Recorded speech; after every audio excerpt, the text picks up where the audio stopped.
was taken from one of my favorite books by Aubrey Hendricks called The Politics of Jesus. I thought as we went through this political season, what would Jesus' politics look like?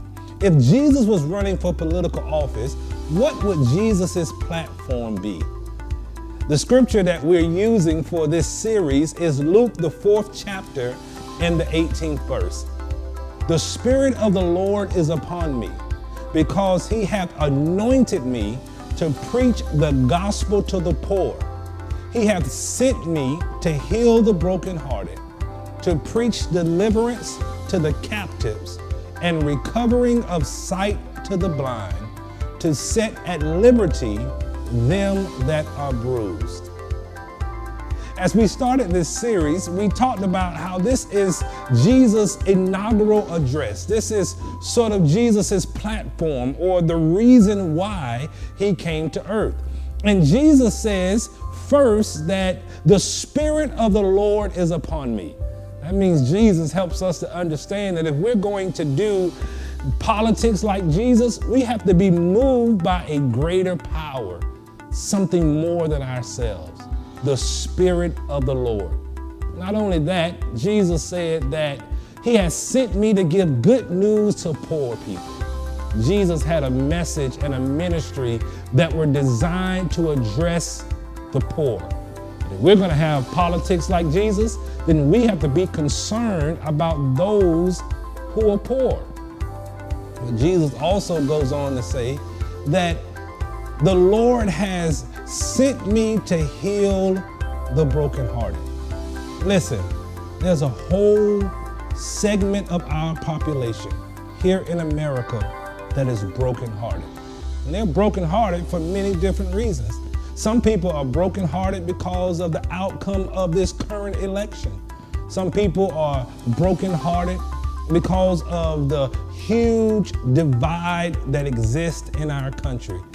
Some people are brokenhearted because of racial tension, that the ugliness of racial divide has shown itself again in the fabric of our country. Some people are brokenhearted because they have experienced or seen on the internet or social media the misuse of power by officers. People who were sworn to protect are abusing their power. Some people are brokenhearted because they see the corruption that exists in government.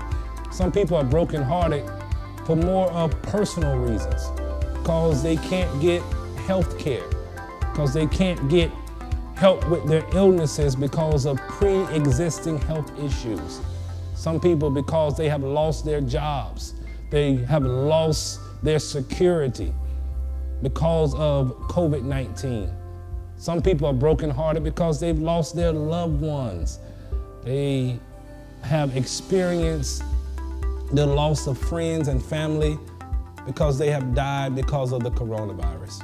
There are people all around this country that are brokenhearted right now. And Jesus says that if we're going to have politics like him, if we're going to have a ministry like he had, if we're going to be authentic followers of Jesus, then we have to seek to heal the brokenhearted. That we have to do something about mending the hearts of those who are broken. That's what we should be doing. That's what our lives should be about. That's what our politics should be about making sure that those who are in this country, whose hearts are broken, are being mended. That we're doing something to put it back together again. Listen, when I was a kid, when we would get holes or tears in our jeans, we would take those jeans to my grandmother, who would put those jeans back together again. It wasn't like today where it was the popular thing to have holes in your jeans. I know now people buy jeans with holes in them, or they create their own holes in their jeans. But when I was a kid, we didn't really have the holes in our jeans. Matter of fact, when I would tear my jeans, my grandmother would take her needle and her thread and would begin to put those holes back together again. She would carefully thread through each stitch in those jeans and bring those things back together again. Listen, my grandmother did a great job with that thread and that needle, but my grandmother isn't the only one who has a thread and a needle. God has a thread and a needle. He has a thread of loving kindness. He has a needle of mercy and grace. And God is able to take that thread and that needle and able to work it through the brokenness of our lives and put us back together again. He's able to do that if we allow him to do that. And all of us who are brokenhearted, we can today allow God to put our hearts back together again. But wait, all of us know somebody else. May not be us, but we know somebody who has a broken heart, who's brokenhearted because of all of those things that I named. And maybe you know someone who's brokenhearted because of something I did not name. Well, we as believers need to offer to them God's thread and needle. And we need to let them know that God can put your heart back together again if you will allow him to. We have to be concerned about healing the brokenhearted if we're going to have politics like Jesus. I'm out.